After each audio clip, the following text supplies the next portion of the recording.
My name is Liliana Alonso, and today I'm going to be talking about autism spectrum disorder in infants and in toddlers. So the first thing that I thought would be helpful is to answer the question of what is autism. So this is from the National Autistic Society in the United Kingdom, and it details a little bit more information.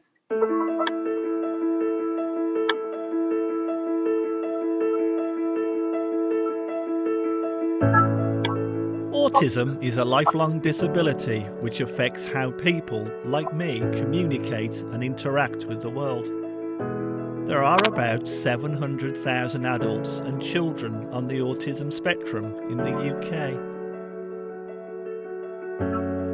And like everyone, each autistic person has their own strengths and challenges.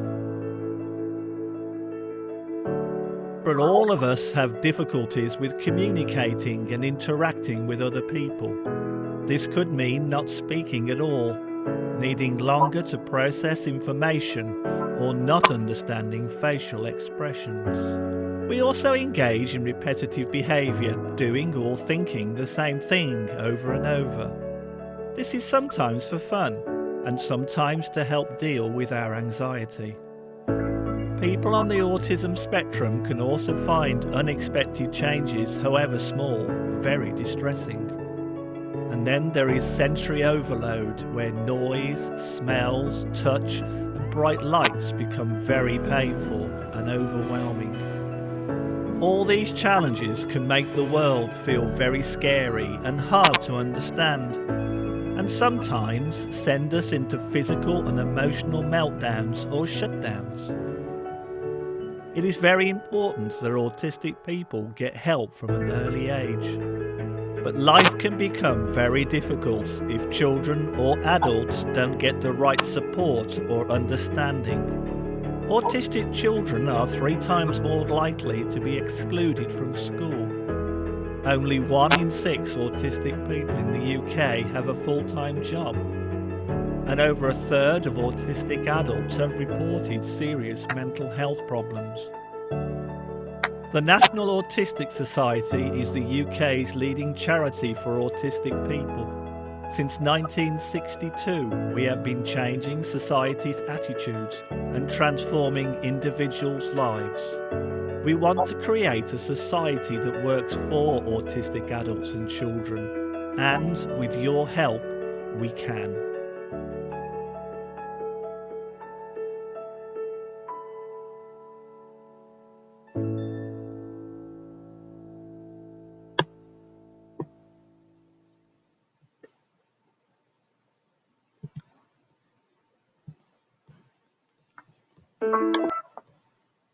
So hopefully that gives a little bit more information on that and just how autism kind of presents itself in different people.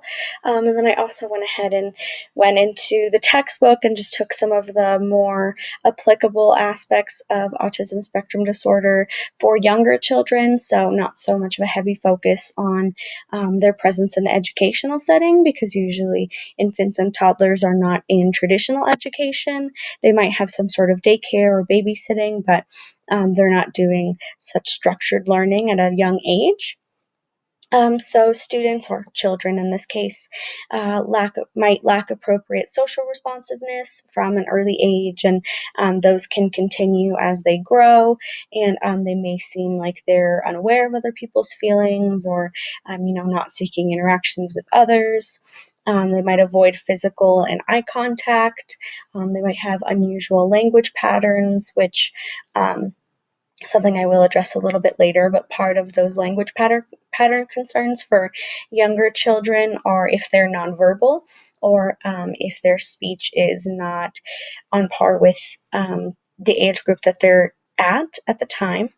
And the causes of autism are still being researched, and so the best approaches for working with kids and kind of understanding them, helping their families, those things are still changing, and the definition of autism has been consistently changing over all of the time that it's been we've been